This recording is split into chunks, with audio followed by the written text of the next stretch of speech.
furnitur secara online, terus memberikan fitur lelang untuk pengrajin furnitur serta sistem penjualan yang unik. Untuk kelapangannya, seperti algoritma itu membutuhkan waktu yang cukup lama. Sistem websitenya itu belum stabil serta barang bentuknya belum tentu bisa diproduksi. Untuk peluang jual beli online-nya, masyarakatnya itu untuk kondisi sekarang itu meningkat, serta banyak pengrajin furnitur yang menggunakan media online. Untuk adanya itu banyak pesaing kritik pelanggan.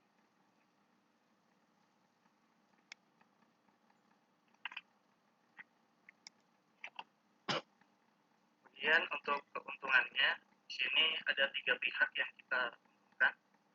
Yang pertama itu mitra bisnis kami, yaitu para pengrajin furnitur, yang mana mereka bisa memasarkan produk-produk mereka ke website kami atau ke toko kami, sehingga para konsumen mudah untuk mencari furnitur yang mereka inginkan. Terus yang kedua juga penawaran yang diberikan menarik dan saling menguntungkan. Jadi dalam sistem pre-order tadi, konsumen memorder barang, kemudian kita akan lelang ke mitra bisnis kami siapa yang ingin memberikan penawaran terbaik, sehingga kita ambil dan kita setujui untuk diberitahu ke konsumen. Dan untuk konsumen, keuntungannya ialah calon pembeli dapat mengajukan furnitur yang sesuai spesifikasi yang mereka inginkan. Jadi mereka bisa dengan leluasa meminta furnitur yang mereka inginkan, sehingga kita ajukan ke mitra bisnis kami apakah bisa dilayani atau tidak, sehingga konsumen bisa leluasa untuk melakukan pemesanan. Kemudian yang kedua juga pembelian ini sangat mudah, jadi mereka bisa mencari barang furnitur yang mereka inginkan dengan lebih mudah. Dan untuk owner ini kita sendiri, yaitu keuntungan dari pelayanan terbisnis. Mitra bisnis ini bisa menguntungkan usaha kami. Semakin banyak mitra bisa semakin mengembangkan usaha kami. Website kami bisa sampai jauh, bisa lebih luas, mungkin bisa jadi sampai internasional. Nah, untuk yang keuntungan kedua untuk kami yaitu pendapatan dari pemasaran iklan. Dengan iklan baik itu iklan dari mitra bisnis kami atau dari produk-produk luar yang memasang iklannya di website kami.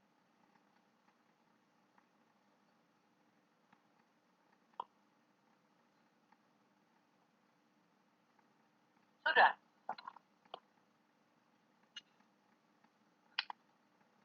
Silakan yang mau memberikan masukan atau tambahan apa, silakan. Semua saya catat sebagai nilai ya.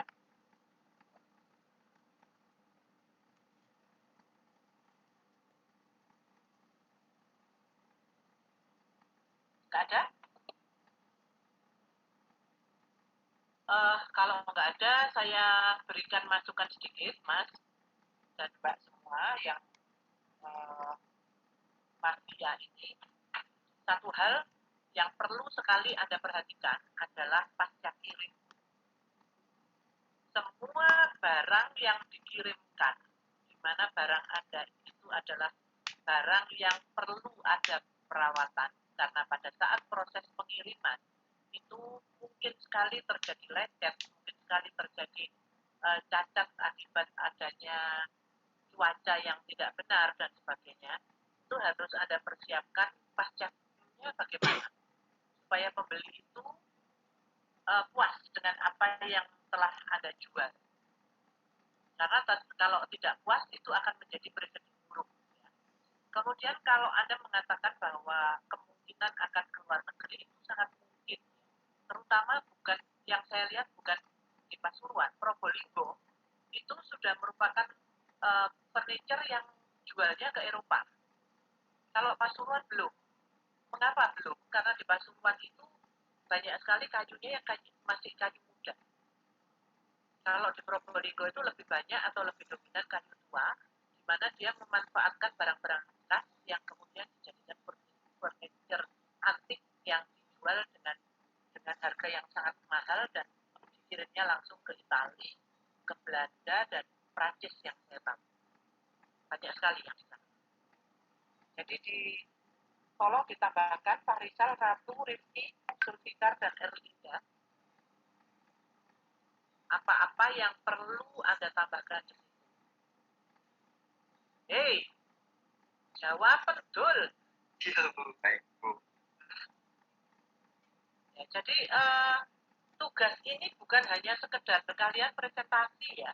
Nanti akan diuji oleh penguji dari luar loh ini. Semua bisnis model Anda ini akan diuji oleh penguji dari luar, terutama pada saat Anda melakukan pameran. Ada pertanyaan dari teman-temannya? Kalau tidak ada, saya persilahkan grup berikutnya, co-working space.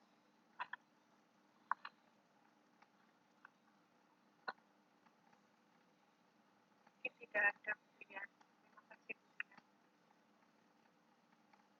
Maksudnya apa? Jadi kami mungkin belum ada pertanyaan. Ya sudah tak tutup kok lagi ngomong. Ya, apa iya ini? Ayo co-working space.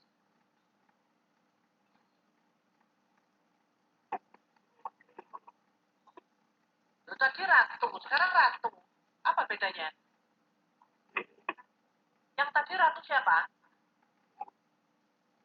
Ratu Agi saya. Ratu Anggi yang mafia. Iya, Oke.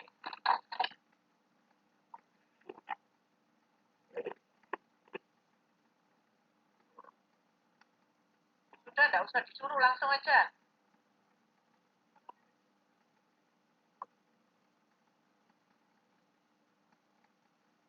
ya, selamat pagi teman-teman. Perkenalkan, kita dari kelompok depan akan mempresentasikan di bisnis kita yang berjudul working.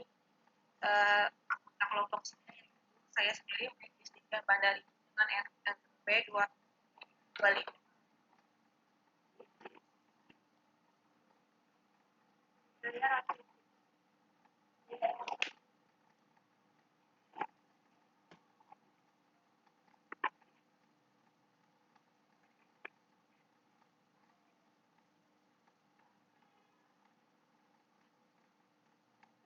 Kok berhenti suaranya?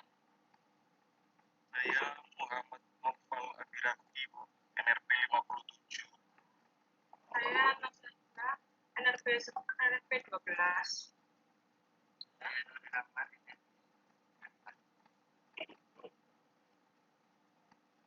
Jadi yang pertama, saya akan membahas masalah.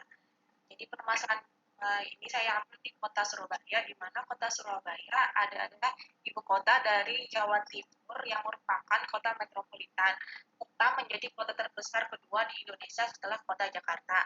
Hal demikian yang menyebabkan kota Surabaya adalah daya tarik bagi mereka yang ingin mengadu nasib untuk bertahan hidup maupun menjadi yang terbaik. Banyaknya para pekerja dan pelajar di kota ini menjadikan Surabaya adalah kota yang sibuk dan produktif. Dibuktikan dari banyaknya pengusaha hingga mahasiswa yang mendiami kota Surabaya. Untuk menjadi produktif dan unggul, banyak mahasiswa, pelajar, dan para pekerja yang memanfaatkan waktu produktifnya di luar jam kerja mereka yang seharusnya. Seperti para pekerja startup yang menghabiskan waktunya membahas ide tertentu di malam hari, mahasiswa yang menyelesaikan tugasnya juga di malam hari, hingga para pelajar yang melakukan hal serupa. Namun, seiring didapati para pekerja, mahasiswa dan pelajar melakukan hal tersebut di tempat bahkan waktu yang tidak seharusnya, masih sering didapati para pekerja lepas yang bekerja di warung kopi yang sangat ramai dan menghabiskan waktu berjam-jam lamanya. Atau bahkan para mahasiswa dan pelajar yang menyelesaikan tugas kelompok di tempat makan dan menciptakan suasana yang mengganggu, atau bahkan terkadang mereka sendiri pun cukup terganggu. Nah, berdasarkan analisis yang kami lakukan dengan mengamati warganet dari media sosial, banyak masyarakat yang merasa resah ketika harus berhadapan dengan sekelompok mahasiswa, pelajar, bahkan pekerja yang sedang berusaha mengerjakan tugas di tempat yang kurang tepat. Dalam hal ini termasuk pada kafetaria, restoran cepat saji, perpustakaan umum, dan lain sebagainya. Masyarakat cukup resah jika oknum yang bersangkutan menggunakan fasilitas secara beramai-ramai dan mengganggu suasana. Beberapa dari masyarakat tersebut terkadang masih memberikan toleransi bagi mereka yang datang hanya sendirian. Jadi, kita melakukan evaluasi kelayakan dengan hasil survei. Dari observasi yang ada, maka kami membuat survei untuk mengetahui kebutuhan masyarakat dalam belajar bekerja. Jadi dari hasil survei kita mencari tahu seberapa banyak mahasiswa, freelancer atau startup yang berada di kota Surabaya, dan hasilnya itu 91,7% mereka adalah mahasiswa, freelancer, dan startup.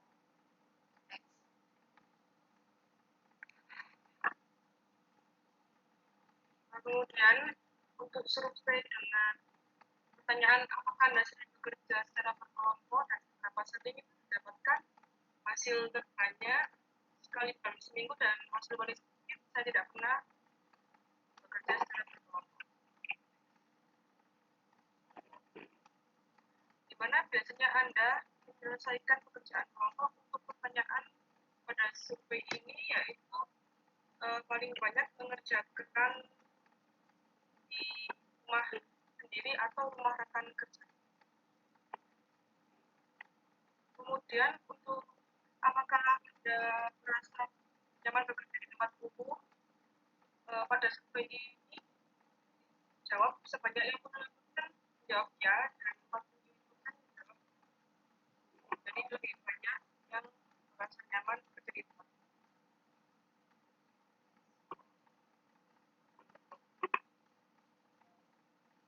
Kemudian selanjutnya pertanyaannya, apakah Anda mengetahui tentang working space? Dari 60 tahapan lebih banyak ya 78%.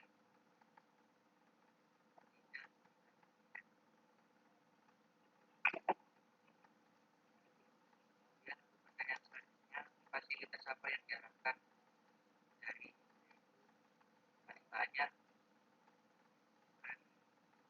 wifi 91%, kemudian komputer 83%, printer 22%,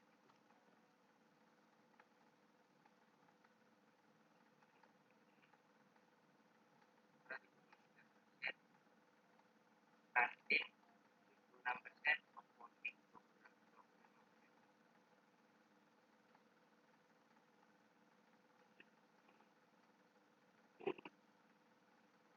Kemudian selanjutnya dari 59 tanggapan, berapa banyak Anda bersedia mengeluarkan uang menggunakan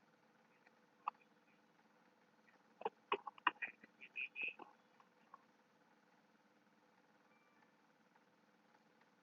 rupiah sampai 10.000 rupiah 44%, kemudian 15.000 rupiah sampai 20.000 rupiah 42%, dan di atas 20.000 rupiah 16%.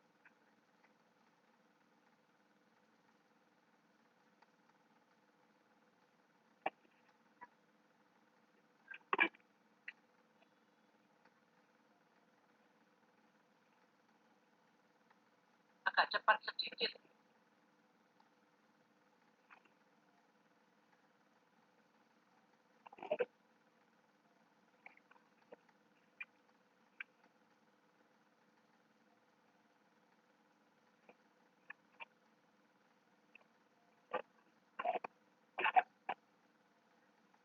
Suaranya tidak keluar, Mbak.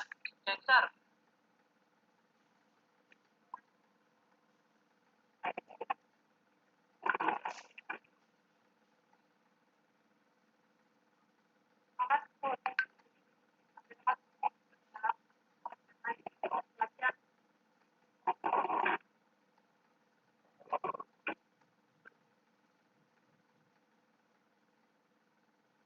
Sebentar. Anak-anak dengar semua atau enggak? Enggak dengar. Ada apa, Mbak Gencar? Coba dekatkan dengan loudspeakernya. Apakah sudah terdengar? Nah, kenapa kenapa itu tadi? Tadi saya pakai speaker, Bu. Ya, sekarang ini dengar. Silakan. Saya lanjutkan apa saya ulang tadi? Dilanjutkan aja, wis. Jadi deskripsi usahanya, apa sih coworking space itu? Coworking merupakan ruang atau individu atau kelompok yang mempunyai latar untuk bekerja atau belajar secara kolaborasi. Yang kedua, selain ruang melakukan kegiatan bekerja maupun belajar, coworking space ini diharapkan dapat menjadi tempat yang nyaman dengan suasana yang dibutuhkan. Selanjutnya ada gambaran produk dari ide bisnis yang kami bawa. Jadi dalam penyusunan ide bisnis ini direncanakan untuk membuat beberapa jenis ruangan yang terdapat pada coworking space tersebut yang nantinya akan didirikan di kota Surabaya yang mencakup area perkantoran dan institut atau universitas. Ditampilkan terdapat meeting space atau ruang pertemuan yang dapat disewakan kepada masyarakat umum, kemudian ada free space, tempat untuk bersantai sekaligus belajar, kemudian ada tempat dedicated space yang menggunakan meja dan kursi untuk memenuhi kebutuhan masyarakat. Next. Kemudian implementasi teknologi dalam usaha bisnis ini untuk menjadikan usaha berbasis teknopreneurship adalah yang pertama, rencananya kami akan menggunakan website atau aplikasi sebagai sarana untuk reservasi fasilitas. Kemudian selanjutnya adalah penggunaan wireless hotspot dengan program microbit dan auto generator yang nantinya setiap pengguna WiFi akan mendapatkan akun dan password yang berbeda-beda satu dengan lainnya, yang nantinya akan dimanfaatkan sesuai dengan lamanya waktu menyewa fasilitas. Kemudian selanjutnya fasilitas yang didapatkan adalah listrik yang juga digunakan sesuai lamanya waktu menyewa dengan timer otomatis di stop kontaknya. Boleh next. Selanjutnya adalah benefits. Yang pertama adalah mampu memberikan ruang yang nyaman dan kondusif untuk menyelesaikan permasalahan yang sebelumnya disebutkan. Kemudian mampu menyediakan fasilitas dengan biaya yang lebih terjangkau. Selanjutnya mampu membuat fasilitas yang dapat memenuhi kebutuhan masyarakat.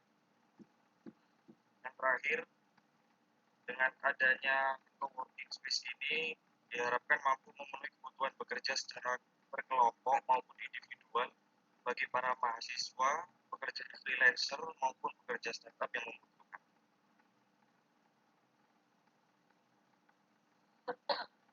Yes, Ya, terima ada kasih. pertanyaan dari teman-temannya? Ya, jadi dari coworking space ini Anda sudah melakukan beberapa studi kelayakan dengan cara melakukan survei, ya, dan satu yang mungkin Anda harus tambahkan, analisa SWOT-nya belum, ya. Jadi tambahkan, kalau mafia tadi justru survei ini yang belum dilakukan. Jadi mafia tadi harus melakukan survei untuk menambahkan pekerjaannya. Paham ya? Ya, jadi itu tolong dicatat, SWOT-nya belum. Oke, kelompok selanjutnya. Terima kasih. Sama-sama. Siap. Belajar juga. Ya, silakan. Kan sudah bisa. Sudah bisa? Sudah, Bu. Ayo, jangan cepetan. BPL ya, tak pakai lama. Assalamualaikum warahmatullahi wabarakatuh. Waalaikumsalam. Makan kami dari kelompok 10 ingin mempresentasikan nama saya, teman-teman saya.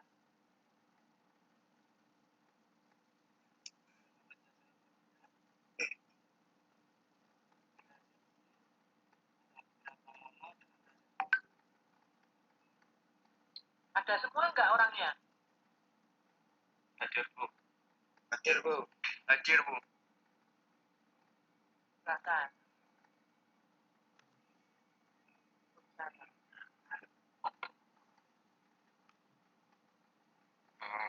Kita menganalisa masalah yang ada di sekitar Pulau Batam dikenal dengan black marketnya. Batam sendiri menjadi rumah bagi barang-barang branded dengan harga lebih miring seperti tas, sepatu, dan baju bermerek dijajakan di sejumlah toko yang tersebar di pusat kota seperti merek keluaran Gucci, Bonia, Nike, Adidas, Uniqlo. Sayangnya banyak toko yang menjual hanya di daerah Batam saja, padahal dapat mendapatkan keuntungan yang lebih besar jika dijualnya ke seluruh Indonesia dengan cara online. Adapun di bisnis, produk yang akan kami jual itu adalah barang-barang bekas yang masih bagus. Kepada siapa barang akan dijual atau targetnya, yaitu ke semua kalangan masyarakat yang ada di Indonesia. Bagaimana cara menjual produknya? Itu dengan cara online.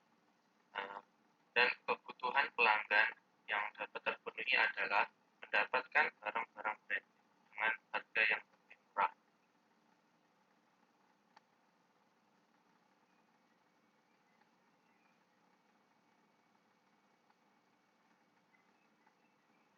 Kemudian ini adalah analisis SWOT dari produk kami. Yang pertama strength-nya yaitu lokasi bisnis yang strategis, kemudian barangnya mudah didapat, dan harga barang yang relatif murah. Untuk weakness-nya yaitu meluangkan waktu yang cukup lama untuk mencari barang yang akan dijual. Kemudian stok barang yang terbatas. Untuk opportunity-nya yaitu barang yang didapat itu adalah barang branded. Kemudian pembeli mendapat barang dengan harga yang murah. Dan yang terakhir yaitu pembeli tidak perlu keluar rumah. Nah, untuk trades-nya yaitu dari toko kami itu banyak pesaing. Kemudian ada resiko dari barang bekas itu adalah mendapat komplain dari toko lain yang mungkin nanti dari segi barang bekas dengan kondisi yang masih bagus. Mungkin bisa di next. Nah, ini adalah salah satu contoh perbandingan produk antara thrift shop sama toko online konvensional. Nah, di sini bisa disimpulkan misalnya untuk barang tas itu terdapat perbedaan sekitar 6 kali harga. Nah, untuk misalnya adalah celana itu bisa 2 kali harga lebih murah ketika belanja di thrift shop.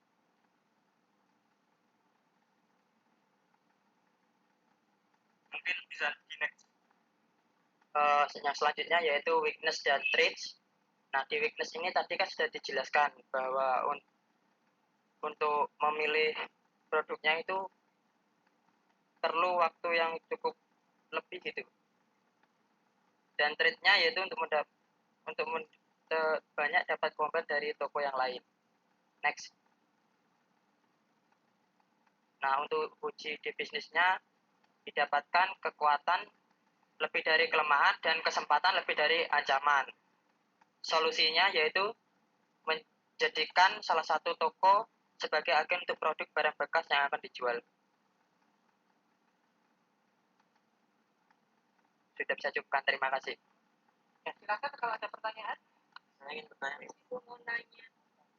Siapa yang cowok tadi duluan, siapa itu? Alfian.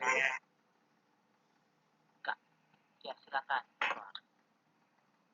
Terima kasih atas kesempatannya. Nah, sebelumnya Alfian ya? Iya, Wajahmu hilang. ada Enggak ono kok. saya dinyalakan. Nah, ini ada foto, bukan mukamu. Sekarang hilang lagi. Nggak tahu, anak-anak lihatnya sama dengan saya apa enggak? Alfian hilang itu, hitam. Iya. Hitam, Fian.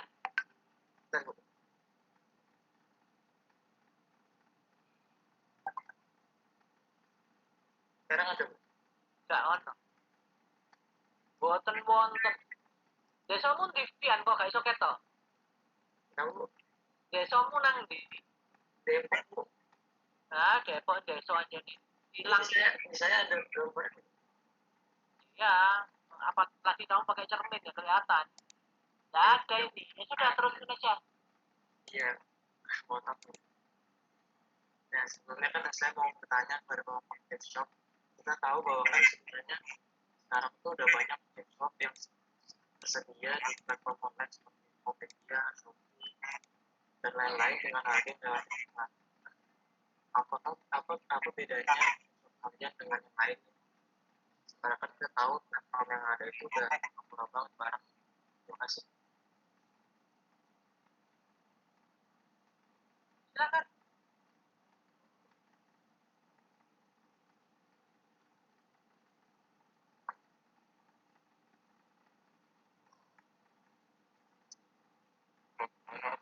Ini langsung dijawab apa mungkin tadi Jawab Mbaknya aja. ada yang mau nanya lagi? Dijawab dulu aja. Baik Bu.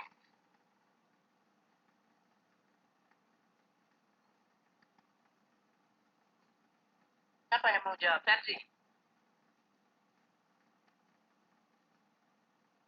Sebentar Bu, masih diskusi.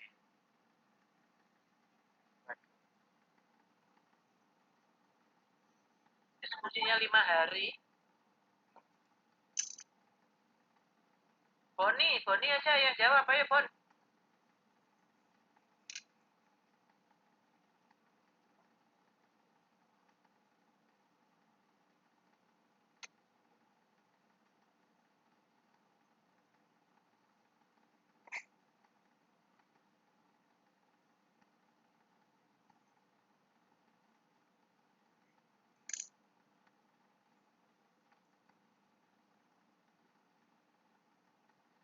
Boni nggak hadir ya?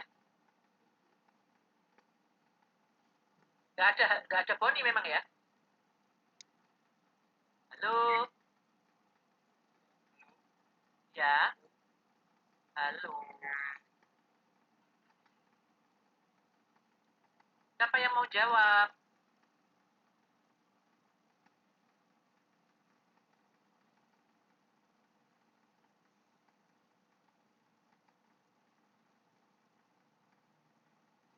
Boni?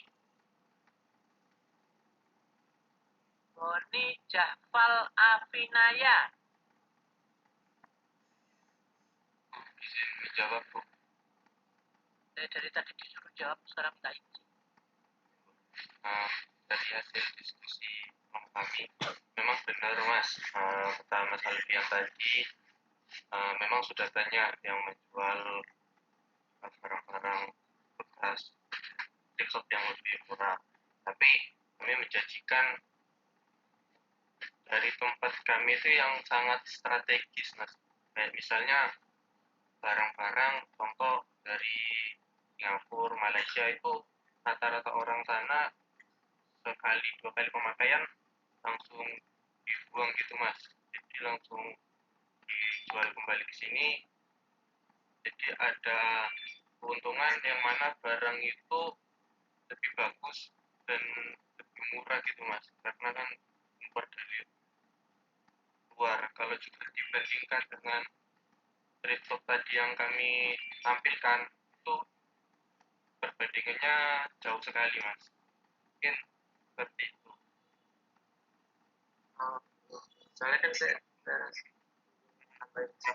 juga banyak barang-barang juga yang banyak banget yang murah. Dan bagaimana kalian masarin produk kalian ke orang-orang?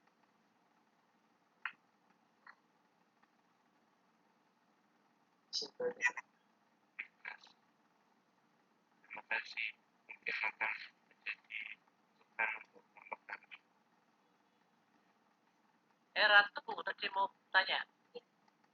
Saya mau tanya, kan kalau teman tadi thrift shop itu kan merupakan barang bekas, baju bekas. Nah, gimana dari konsumen itu bisa mendapatkan barang-barang bekas yang tetap higienis? Soalnya setahu saya untuk thrift shop itu entah bekas dari orang lain atau dari pabrik yang nggak uji kelayakan. Nah, biasanya yang kayak gitu kan belum di laundry atau bagaimana. Nah, gimana caranya kita tetap dapat barang yang bekas?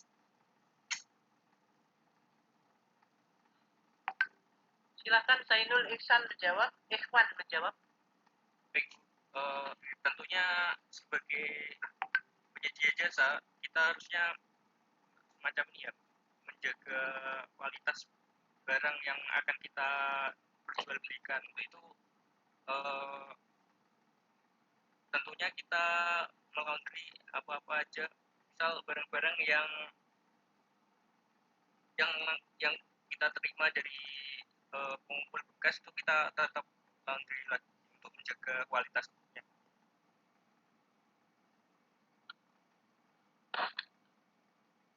Sudah cukup?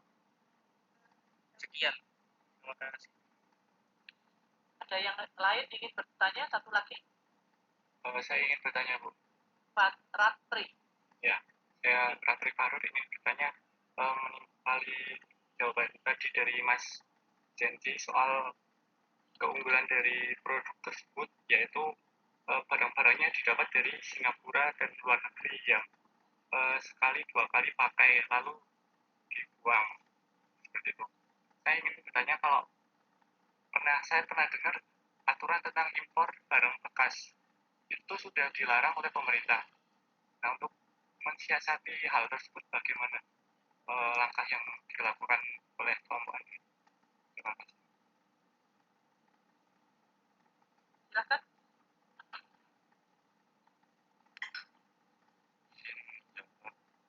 Siapa itu? Karena dari kami itu seperti bukan memesan barang dari Singapura langsung begitu, Mas. Kayak misalnya di sini tuh udah ada kayak tempat itu kumpulnya semuanya barang-barang bekas dari sana. Jadi orang yang mengambil barang dari barang-barang impor tersebut dari luar itu bukan kami hanya mencari barang-barang yang bagus yang sudah tersedia di lokasi tempat penjualan barang-barang bekas gitu, Mas.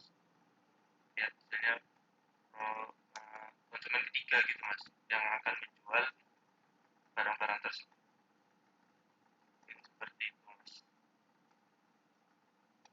Jawab, Ratri. Saya sedikit memberikan tanggapan. Yang pertama, Anda belum melakukan survei ya. Survei kan bisa melalui online dan sebagainya. Salah satunya adalah tentang pertanyaan rekan-rekan Anda tadi. Jadi tentang impor barang masuk bekas, kemudian pajaknya bagaimana, kemudian tentang kesehatannya bagaimana. Karena itu rentan sekali terhadap semua yang terkait dengan kondisi kesehatan. Ini Aditya Yusur Mahendra itu kok baru datang jam sekian? Nggak usah saat admit aja, males. Alfian tampak rambutnya. Ya, jadi Anda tambahkan tentang survei yang harus Anda lakukan karena itu terkait dengan layak tidaknya studi Anda. Jadi barang-barang bekas itu memang tidak semuanya jelek ya. Untuk menjual barang bekas itu ya ada baiknya, tapi ada mudaratnya juga. Nah, mudaratnya seperti apa? Itu yang harus Anda jembatani supaya dia tidak menjadi bumerang buat kita sendiri. Cari murah tapi penuh dengan penyakit, nanti juga ya. Kemudian nanti mungkin penyakit virus, bakteri yang masuk itu juga susah kita akan membendungnya bagaimana. Jadi Anda betul-betul harus melakukan screening terhadap apa yang masuk dari luar. Kalau di bandara, kemudian di pelabuhan, itu ada screening tersendiri, yaitu barang yang dari luar itu tidak boleh masuk dulu ke negara kita, ya kan? Dia masuk ke dalam gudang, kemudian disteril dan sebagainya, baru dia bisa keluar untuk umum dipegang oleh masyarakat. Itu adalah SOP. Jadi itu harus ada lengkapi dengan berbagai macam survei yang belum. Jelas? Mas Yashar, sensi, body, indra, dan cyber. Tolong ditambahkan. Tolong ditambahkan. Ditambahkan untuk dilengkapi ke sampai dengan studi-studi selanjutnya. Oke?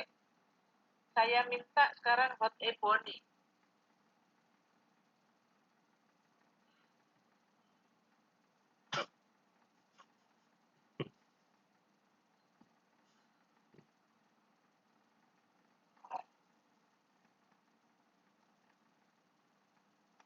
Oke, terima kasih Bu. Mohon maaf izin untuk mempress-pressnya.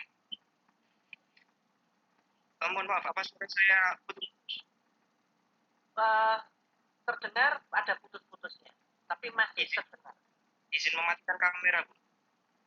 Mematikan kamera boleh. Oke, bismillahirrahmanirrahim. Assalamualaikum warahmatullahi wabarakatuh.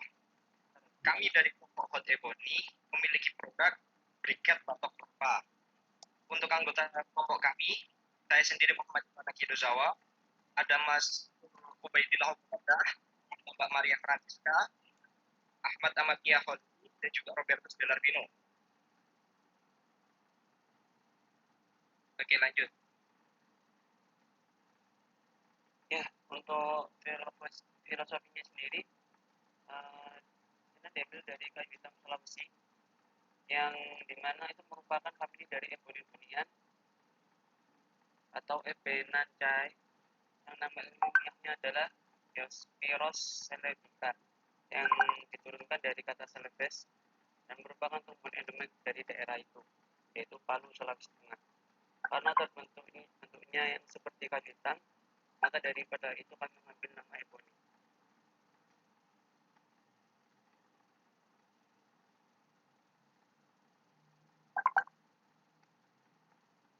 Oke, lanjut Mas.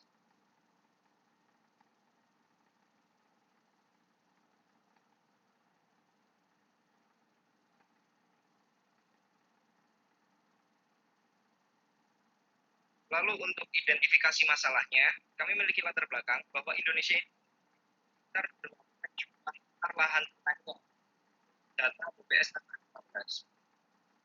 Lalu di sekitar survei kami masih di daerah ini, Kertosono dan juga Surabaya, banyaknya limbah dari pedagang es degan yang tidak dimanfaatkan.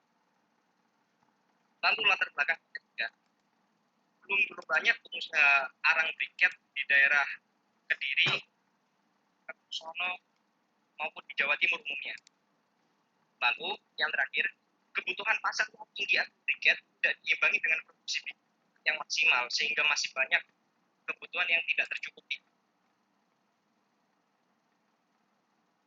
Lanjut Mas. Ya, terima kasih.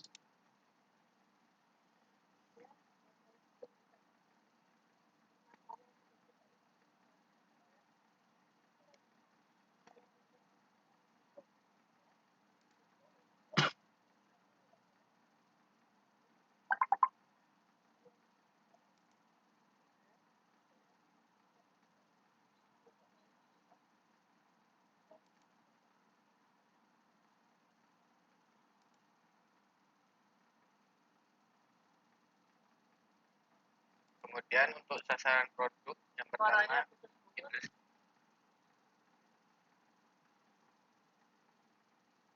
industri makanan yang proses masakannya menggunakan arang.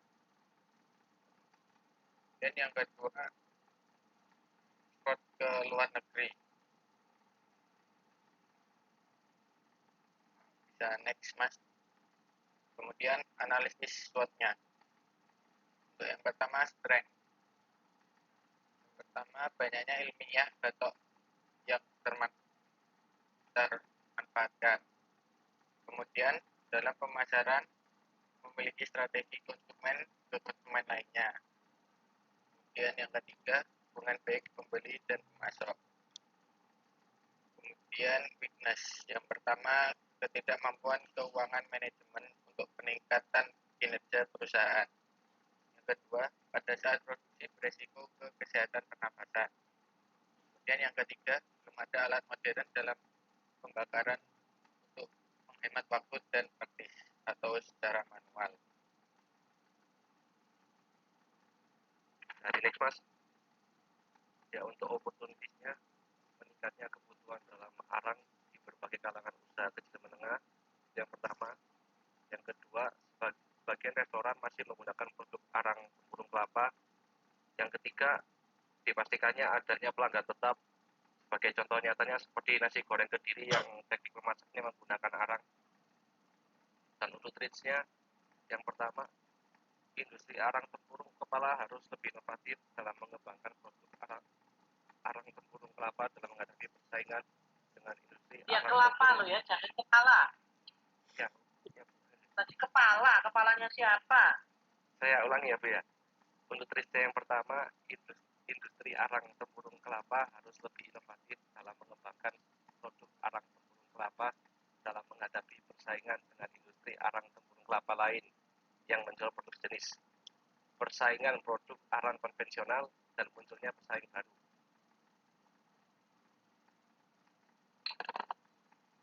Ya, selesai. Sudah? Selesai?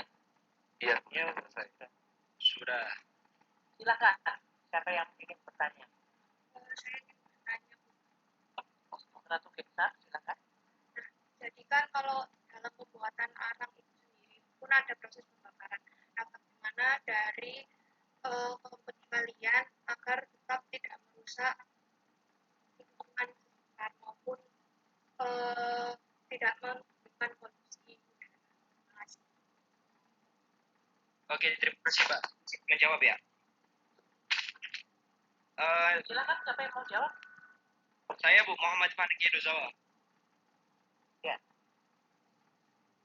Jadi nanti untuk pembakarannya, memang alat kami itu belum modern, tapi masih tradisional, tapi bisa setidaknya mengurangi dampak polusi ke lingkungan. Jadi dalam kita bakar nanti dalam tong, tahu tong ya Bu? Nah, Sak durunge kowe lahir aku wis tong le. oh ya Bu, nggak maksudnya yang Mbak Ratu tadi loh. Nah, di dalam tong itu nanti ada filternya. Filter dari apa?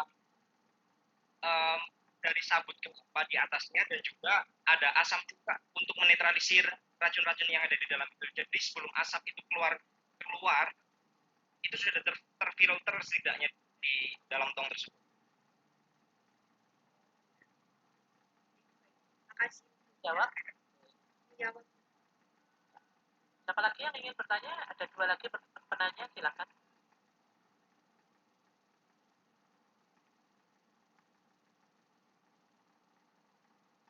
Sudah ada. Semua sudah terpuaskan. Izin bertanya. Ide kan sudah matang Bu, jadi nggak ada yang tanya. Gombal bos. Siapa itu yang mau tanya itu tadi? Indigo, Bu. Indigo, silakan. Ini kan briket bukan hal yang umum. Nah, itu untuk pemasarannya itu bagaimana? Apakah pemasaran ke masyarakat umum atau ke yang sudah tertuju ke emang konsumennya?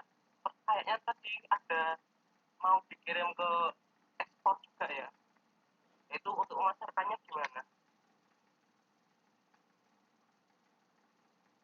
Silakan. Oke, Haji Ruzawa izin menjawab lagi ya. Seperti halnya yang dibilang Masnya tadi, ini kan tidak umum. Berarti kita memang out of the box ya idenya. Di Indonesia memang masih jarang produksi briket ini. Tapi kebutuhan di luar itu sangat besar. Contoh di Arab, di Perancis, pokoknya yang di Eropa. Kebutuhannya untuk kalau untuk di daerah Arab itu membakar menyan, namanya bukur menyan Arab. Lalu yang untuk di Perancis dan Eropa itu untuk pengapian dan juga untuk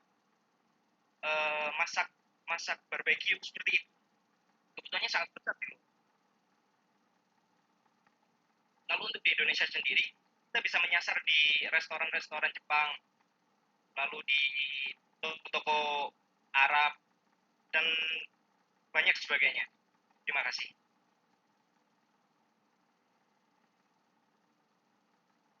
Silakan, satu lagi pertanyaan.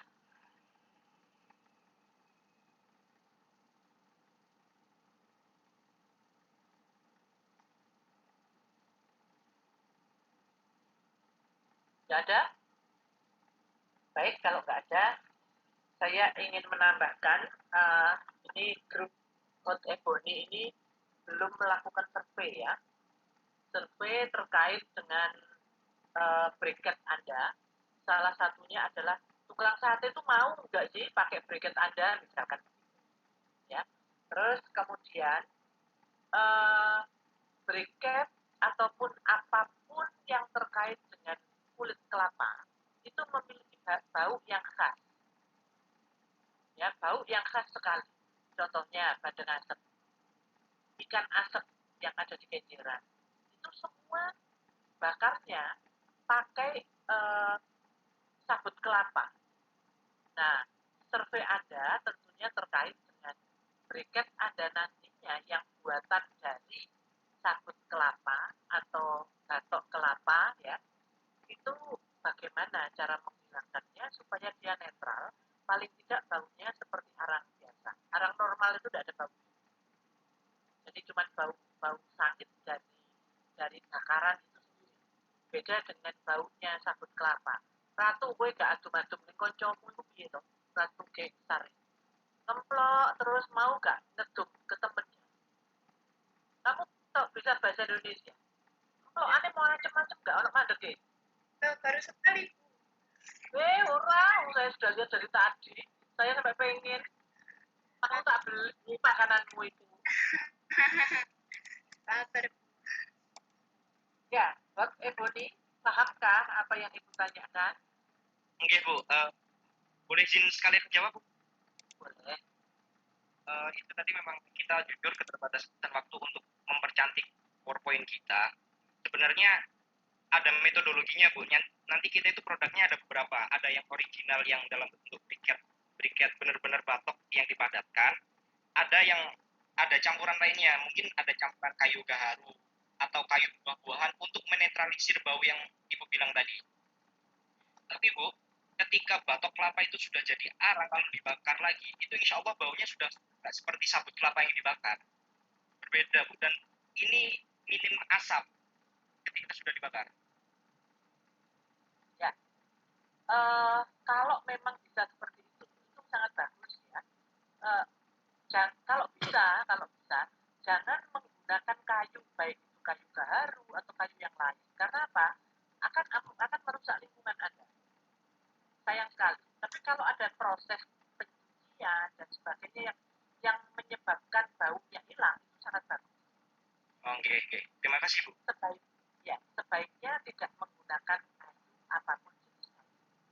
Karena kita itu sudah hutan kita sudah sangat rusak dengan adanya pembakaran hutan ya.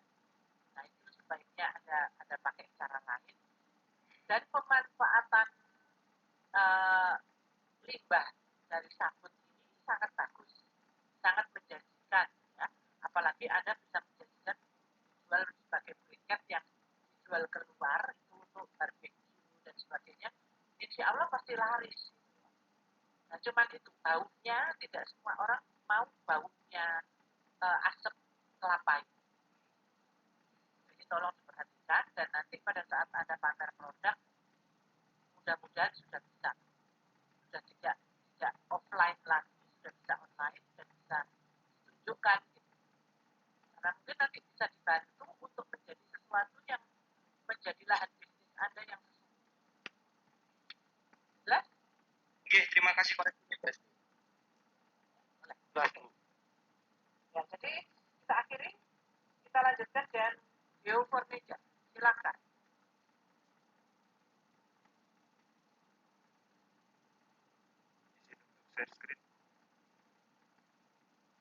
Silakan.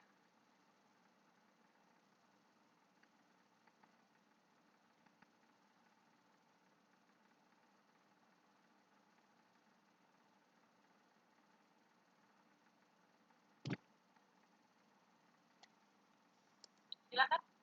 DPR.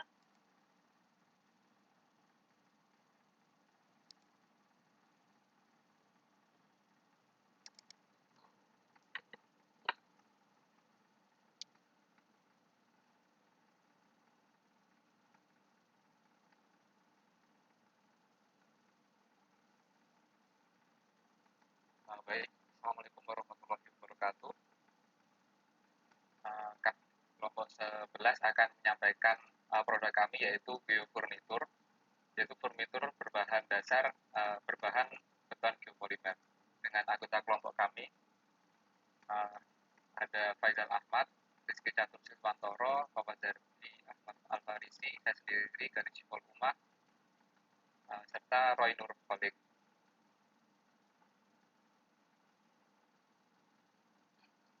Yang pertama adalah apa itu beton geopolimer.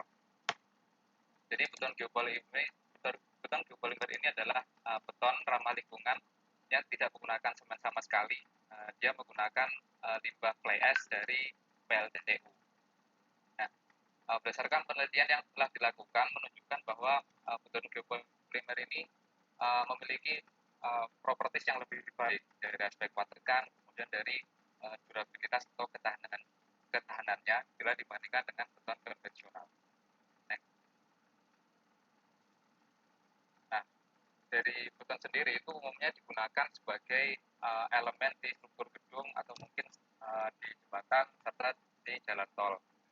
Nah, beton juga saat ini juga dikembangkan sebagai produk pracetak, dan yang sudah dilakukan oleh pemerintah itu diantaranya menggunakan sebagai bangunan RISA atau rumah instan sederhana sehat. Nah, saat ini beton itu juga berpotensi untuk dijadikan sebagai furnitur. Next.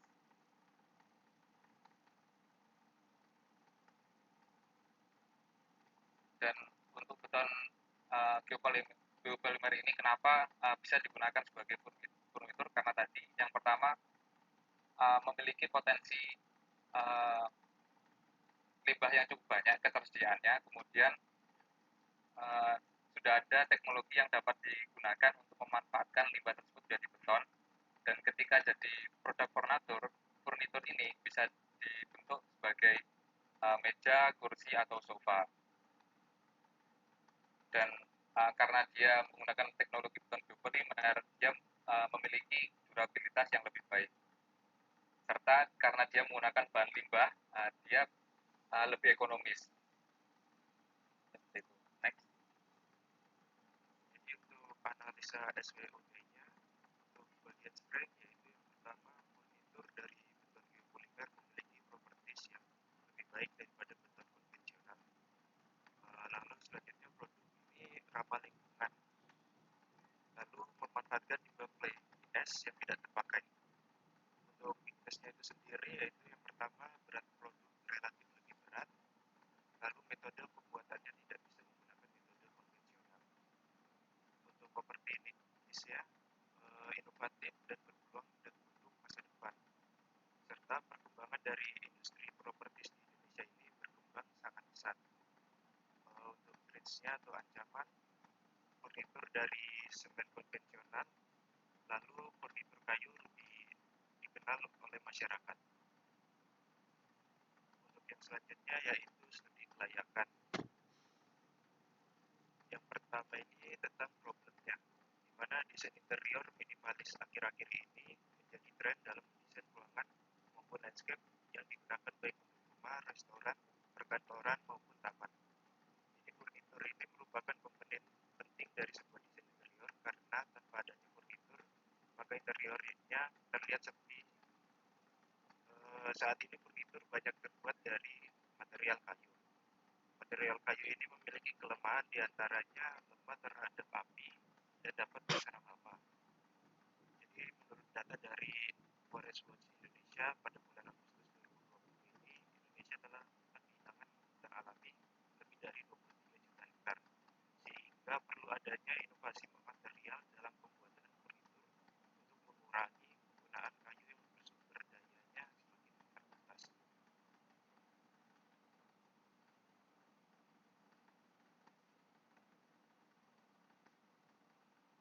Selanjutnya akan dilanjut oleh teman saya.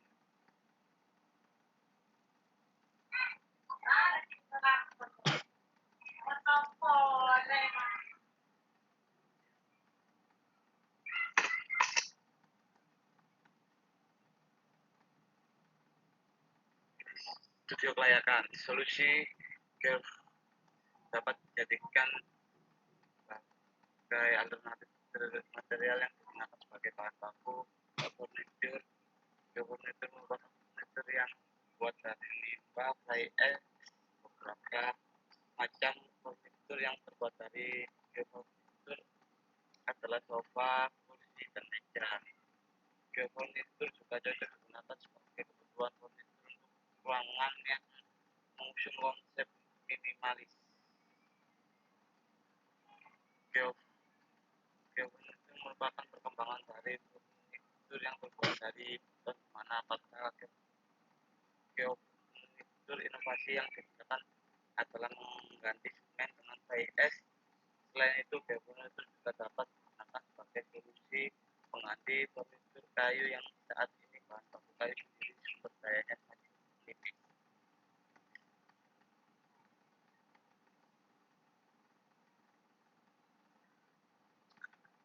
Selanjutnya adalah benefitnya, karena berasal dari limbah geofurniture juga mengatasi pengurangan jumlah limbah dan mengusung konsep 3R, yaitu recycle dan reuse. Dengan semakin berkembangnya industri properti di Indonesia, maka semakin besar pula peluang bisnis di bidang furniture ini. Selain itu, konsep hunian, restoran, pertunjukan maupun taman di Indonesia rata-rata menggunakan konsep minimalis. Furniture merupakan furniture yang sangat cocok digunakan untuk desain hunian minimalis serta cocok bagi kaum urban milenial.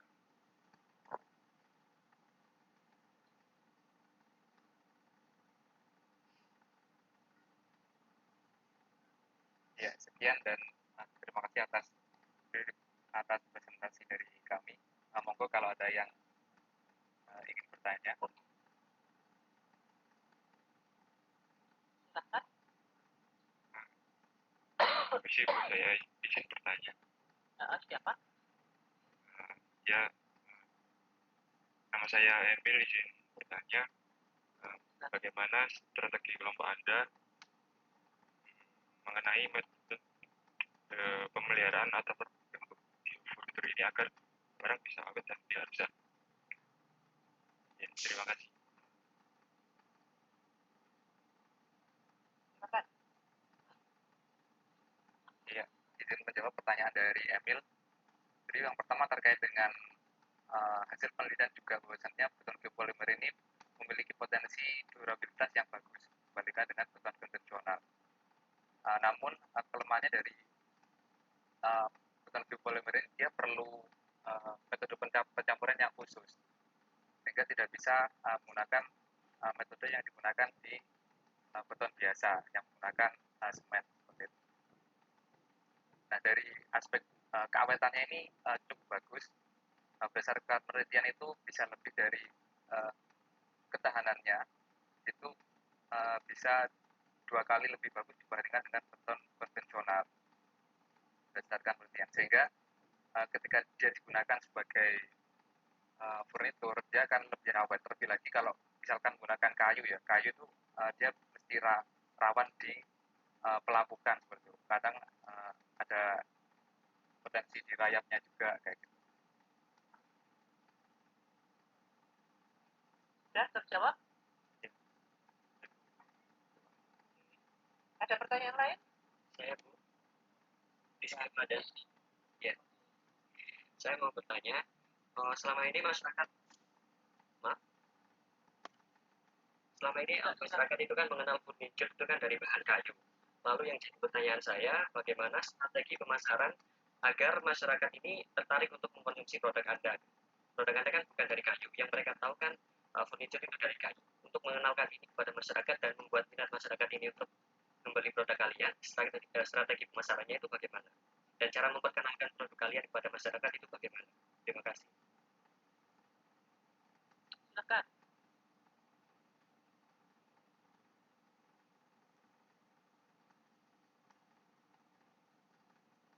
Mungkin Faisal Ahmad yang jawab ya. Jadi saya izin untuk menjawab ya Bu. Jadi strategi dari pemasaran kelompok kami yaitu yang pertama menggunakan video profil di mana ada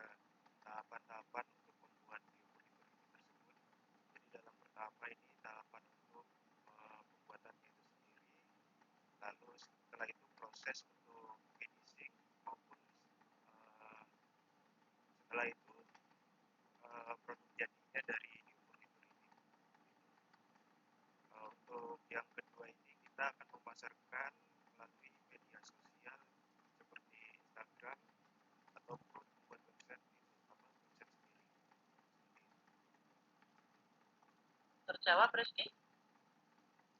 Jawab, Bu. Terima kasih. Silakan kalau Faisal ingin nambahkan. Sudah dijawab. Satu lagi pertanyaan kalau ada yang ingin bertanya. Nggak ada? Saya ingin menambah. Siapa? Saya Muhammad Naufal. Ya, silakan Noval. Saya izin bertanya pada teman-teman. Kalau yang tempat saya tahu itu kan memang sebelumnya sudah ada splitter yang beton. Itu biasanya dipakai di desain-desain interior gitu. Cuman selama ini kan beton yang dipakai itu beton ringan karena memang supaya mempermudah mobilisasi ataupun penempatan di sudut-sudut ruangan gitu. Nah, untuk beton biopolimer sendiri ini nantinya dari teman-teman kira-kira konsepnya itu cor di tempat, menerima sesuai pesanan dari konsumen atau memang sebelumnya sudah di sudah di fabricated tinggal kirim gitu maksudnya atau bagaimana? Ya, saya izin menjawab, Gali izin menjawab pertanyaan dari Muhammad Naufal. Jadi untuk pembuatan produknya itu fabrikasi di pabrik. Jadi tidak cok di tempat seperti itu. Karena misalkan untuk terkait kontrol mutunya juga itu akan lebih mudah ketika berada di pabrik. Ini juga enggak ini kan bukan membangun seperti bangun rumah kayak gitu kan. Tapi dia produk precast seperti itu, pracetak. Jadi tentunya difabrikasi terlebih dahulu di pabrik. Oke, terjawab? Itu kira-kira nanti maksudnya furnitur itu sepenuhnya terbuat dari beton atau mungkin ada aksen-aksen yang dari bahan lain itu mungkin. Kalau misal meja kakinya dari baja terus permukaannya baru beton atau gimana? Iya, jadi terkait produknya sendiri rencana menggunakan beton. Karena misalkan ada tambahan baja, misalkan seperti itu, nah itu tentunya akan menambah ongkos produksinya. Jadi rencananya kami menggunakan beton saja. Terjawab, Novel? Terjawab, Novel, terima kasih.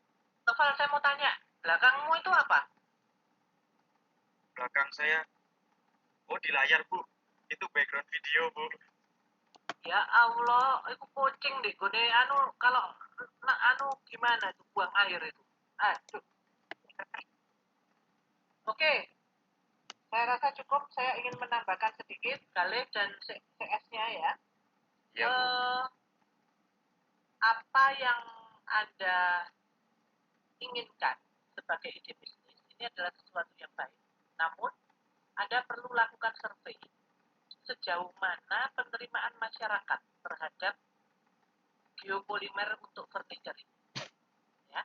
Karena memang seperti pertanyaan Anda, rekan-rekan Anda tadi, bahwa kita itu di dalam mindset-nya yang namanya perabot itu dari kayu, dari besi, dari sesuatu yang tidak masif, ya kan?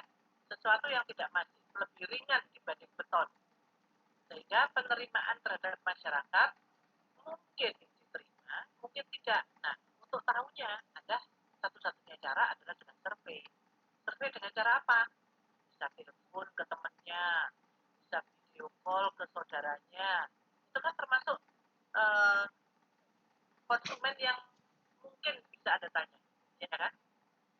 Jadi lengkapi dengan apa yang namanya survei terhadap penerimaan desain Anda. Paham ya? Ya, Bu. Oke, jadi memang ide bisnis Anda itu bagus, namun perlu dibuat sesuatu yang lebih mantap karena Anda nanti melibatkan yang namanya pabrik, walaupun pabriknya itu satu ruang kamar, misalkan, ya kan?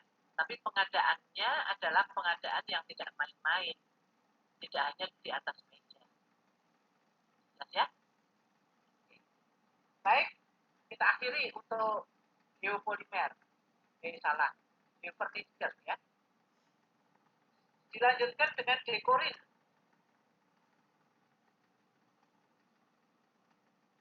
Silahkan di share screen.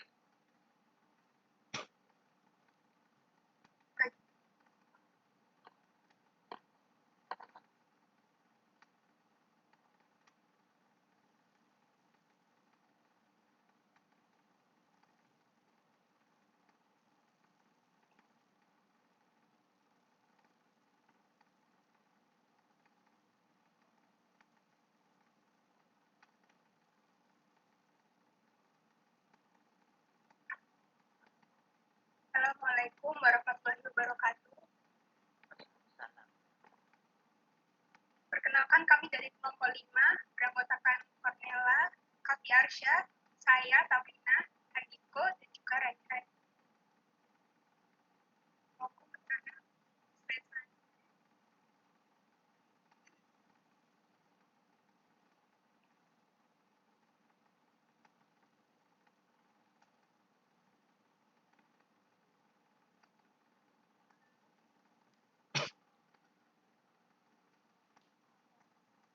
Udah dengar?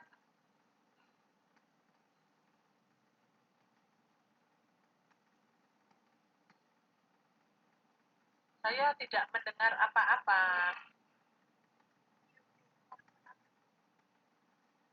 Selanjutnya, jadi kami memiliki...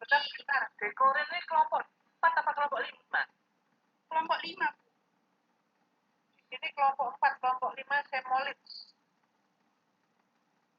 Mohon maaf, di list yang kelompok nama sebelumnya, kami ada di kelompok 5, Bu. Namun untuk list itu, kami juga kurang mengerti kenapa kami akhirnya di nomor 4.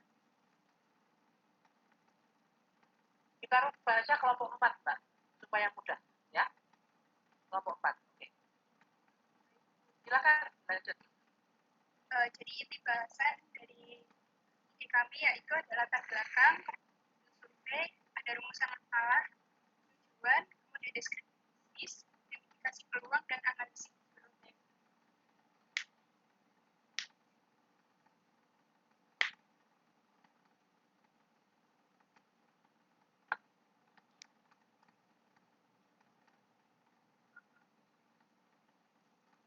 Bisa cepat sedikit?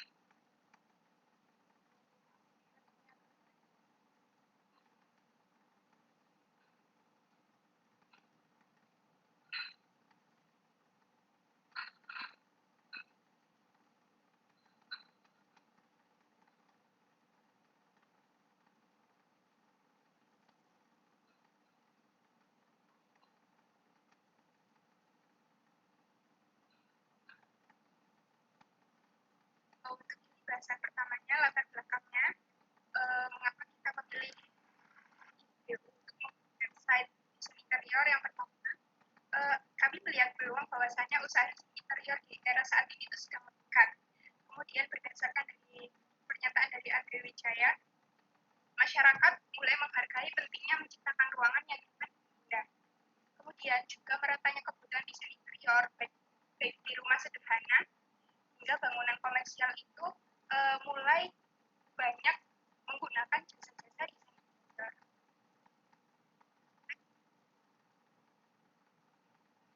Selanjutnya, kami sudah melakukan survei melalui kuesioner.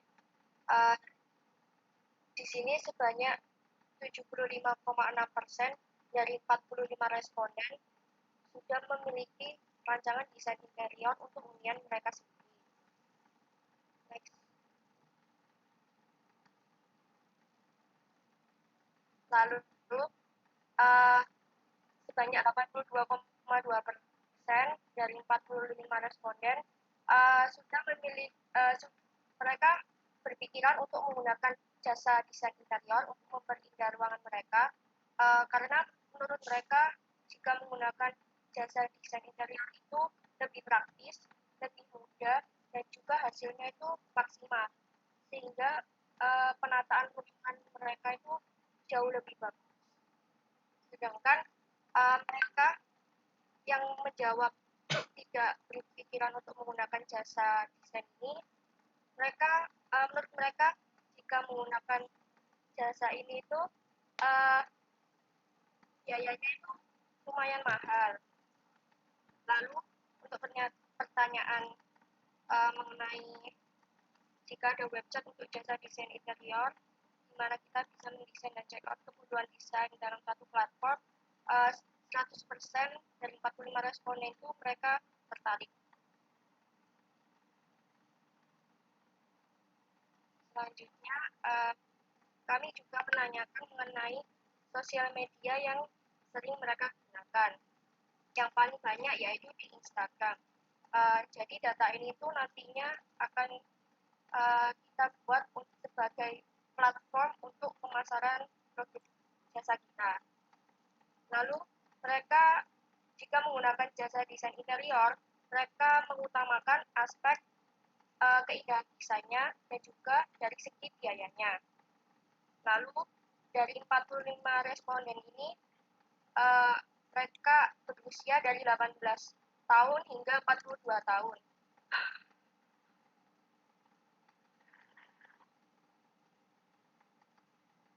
Untuk rumusan masalah, kami memiliki 3 rumusan masalah. Pertama, bagaimana cara agar masyarakat dapat mendesain program dan praktis sesuai kebutuhan.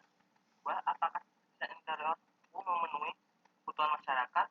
Ketiga, bagaimana analisis SWOT dari usaha jasa desain interior.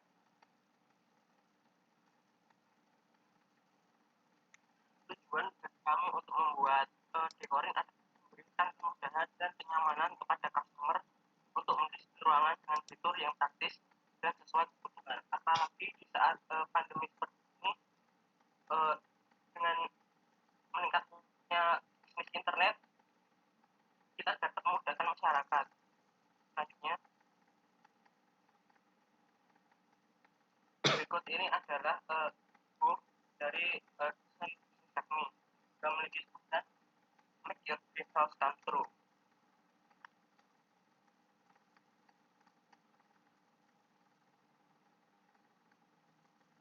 Jadi untuk dekorin ini adalah modelnya nanti konsep yang bergerak di bidang desain interior yang nantinya mampu menampilkan visualisasi 3D desain serta kebutuhan biaya yang dibutuhkan. Dekorin sendiri nanti menyediakan satu jasa yang akhir pribadi, dan yang ketiga adalah RAP kebutuhan dekorasi.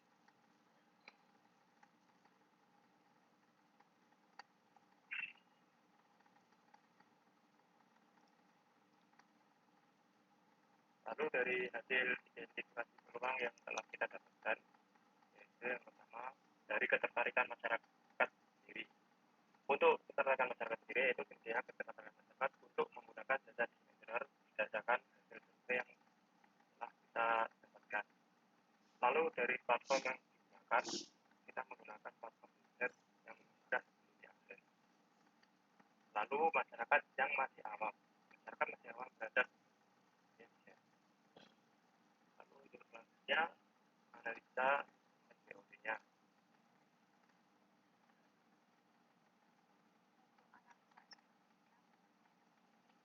Layanan melalui media online akan ditekankan mengutamakan kenyamanan pelanggan dalam setiap interaksi. Kemudian adanya visualisasi 3D, hasil desain sekaligus perhitungan RAP. Yang ketiga ada tersedianya beragam katalog desain interior dan juga keunikan para desainer. Kemudian untuk weakness, yang pertama yaitu besarnya modal yang dibutuhkan. Yang kedua, belum adanya showroom atau official office.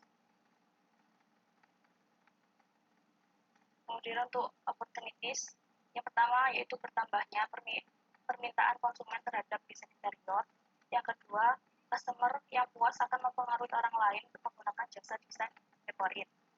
Untuk threats-nya sendiri, jumlah kompetitor yang mesti dipertimbangkan. Yang kedua, pelanggan belum tetap. Dan yang ketiga, minimnya pemahaman masyarakat mengenai harga sebuah ide. Terima kasih sudah dari kelompok kami. Baik, silakan yang ingin bertanya. Saya mau bertanya. Ya.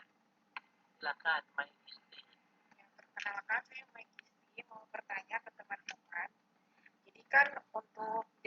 desain interior ini, seperti yang kita ketahui sudah banyak yang menyediakan. Nah, apa pembeda dan keunggulan dari yang kalian punya ini? Terima kasih.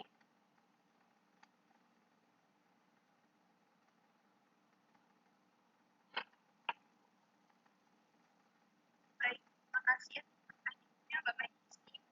Jadi keunggulan dari website desain kami itu kami menyediakan yakni fitur free atau premium.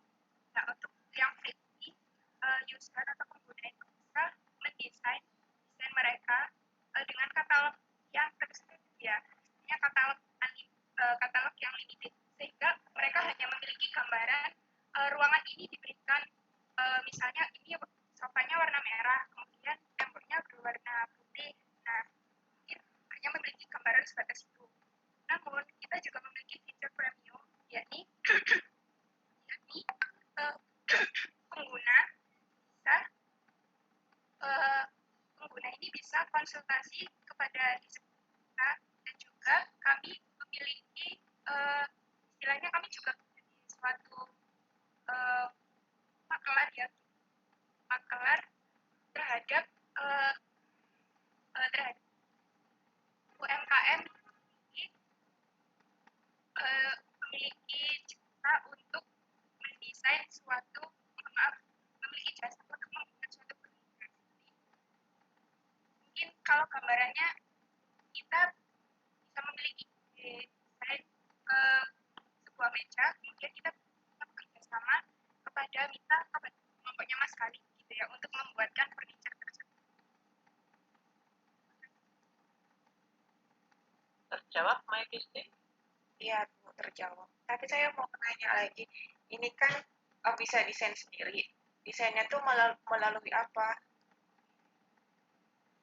Berarti kalian menciptakan kayak semacam aplikasi gitu, atau gimana?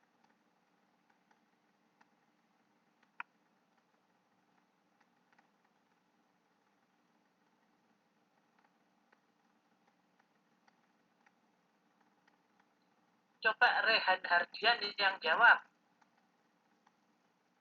Masuk single terus, ayo.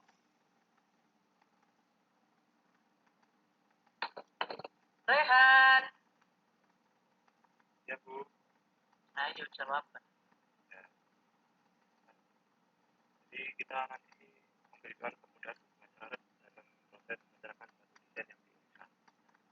Khususnya terhadap masyarakat yang masih awam tentang baru, dan kita juga memberikan layanan terbaik terhadap customer dengan cara memberikan edukasi dan inovasi yang terbaru dalam desain interior. Lalu memberikan warna baru dalam industri kreatif, grafis, atau tentang desain yang kreatif, inovatif, dan profesional dalam upaya meningkatkan kesadaran masyarakat terhadap kebenaran tentang Caranya gimana? lewat desain kita.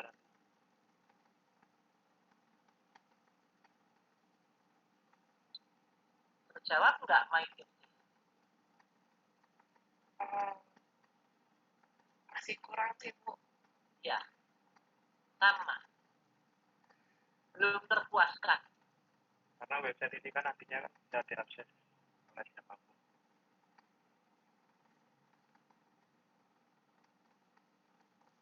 Ayo Mbak, takono Mbak. Tutup lo takonmu, Mike Kisti.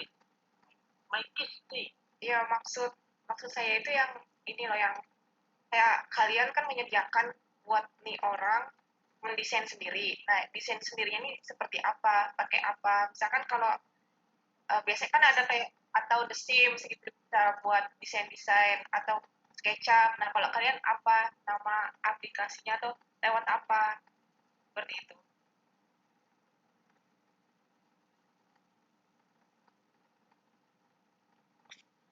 Ya. Ayo Rehan. Ya. Ya, Rehan dulu. Saya lagi cinta sama Rehan.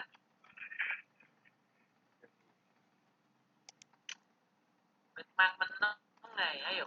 Kayak ini, ada katalog-katalog yang sudah kita sediakan seperti ini. Berarti desainnya sudah Berarti bukan desain sendiri dong kalau ada katalog. ya bisa Kok nggak sama temennya? bisa desain kayak aplikasi gitu, tapi melalui website-nya seperti ada pilihannya begitu, seperti yang dijelaskan tadi, ada yang free, ada yang premium. Ayo rembukan lagi sama temennya. Masuk jawabannya nggak bodoh. Sudah sama. Kalau yang namanya satu kelompok itu adalah satu kata dan perbuatan. Tidak boleh jawabannya berbeda. Jelas ya? Rembukan lagi. Oke. Diakhiri my kisti, tidak boleh tanya lagi. Baik, Bu. Yang lain silakan kalau mau tanya. Saya mau tanya. Ya, silakan Ana. Masih berhubungan dengan pertanyaannya Bu Mike ini, kan ketika pasarnya kan dari usia muda sampai kalangan terbuka.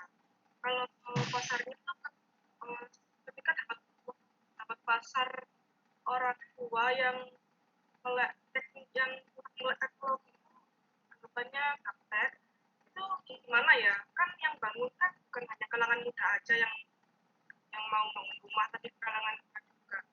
Untuk yang kurang melek teknologi itu, cara mereka bisa nyampein internet ke kalian itu gimana? Terima kasih. Silakan.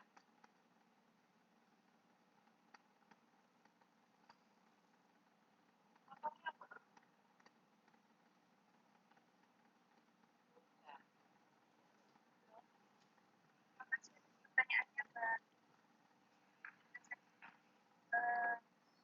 Yang pertama itu kita ada penyediaan jasa desain.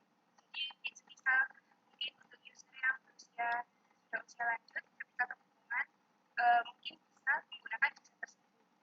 Nah, kemudian kita mungkin untuk mengembangkan selanjutnya kita bisa menambahkan seperti langkah-langkah simpel dalam menggunakan desain website tersebut. Website desain tersebut.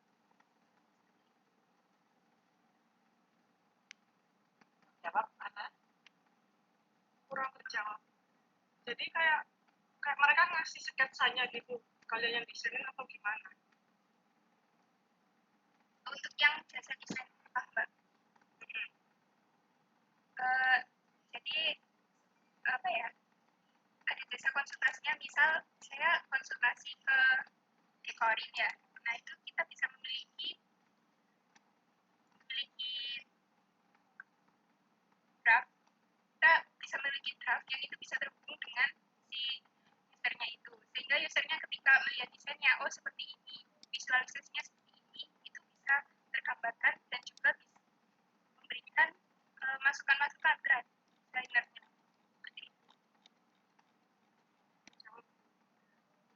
Oke. Sudah ya, pertanyaannya habis ya. Saya ingin menambahkan untuk Bu Korin. Jadi, apa yang Anda tuliskan, Anda yang menjadi ide bisnis Anda, itu sebetulnya sudah bukan barang baru. Ya, sudah bukan barang baru, sehingga kalau ada pertanyaan-pertanyaan yang berkembang, itu seharusnya harus bisa Anda tangkap. Ya, karena dengan menangkap pertanyaan-pertanyaan itu, maka akan menjadikan Anda lebih mapan di dalam menjual produk-produk Anda. Sebetulnya kalau Anda masuk ke IKEA, tahu IKEA ya? IKEA itu adalah toko perabot lengkap yang dari Swedia, itu ada di negara manapun. Itu dia punya ruangan-ruangan yang luar biasa bagus ya. Mulai dari tipe 21, tipe 36, itu ada semua.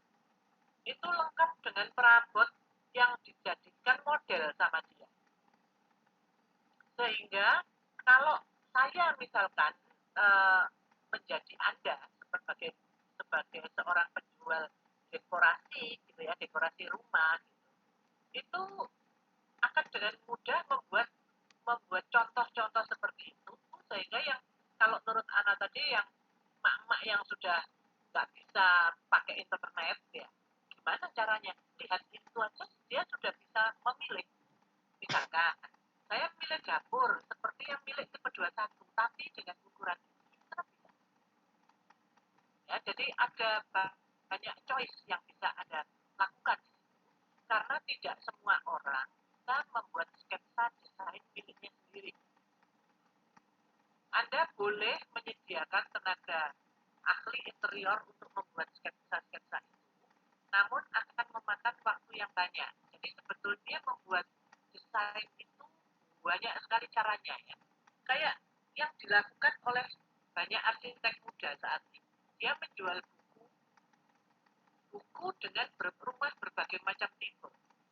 Di situ kita hanya memilih tanahnya berapa meter sih. Ada yang 2,5 kali 6 meter. Jadi rumah loh. Bagus loh rumahnya. Itu kan kalau sudah kondisi seperti itu, desainer atau arsitek ya, arsitek yang tidak terlalu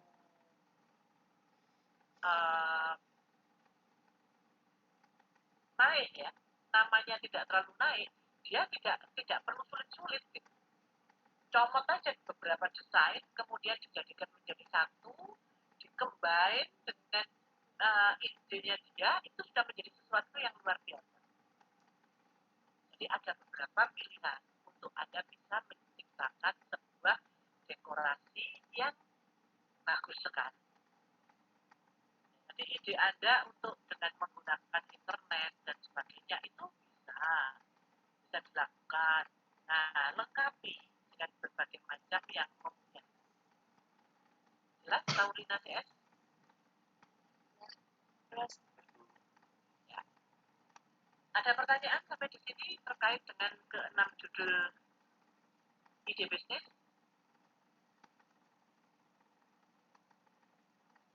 Kalau tidak ada, waktunya kita mengakhiri perkuliahan kita. Emil sudah bawa foto? Oke. Ya sudah, saya akhiri sampai ketemu Rabu depan ya. Dengan tim yang belum tampil hari ini. Sampai jumpa. Assalamualaikum warahmatullahi wabarakatuh. Waalaikumsalam. Waalaikumsalam. Terima kasih. Absen ya, jangan lupa absen.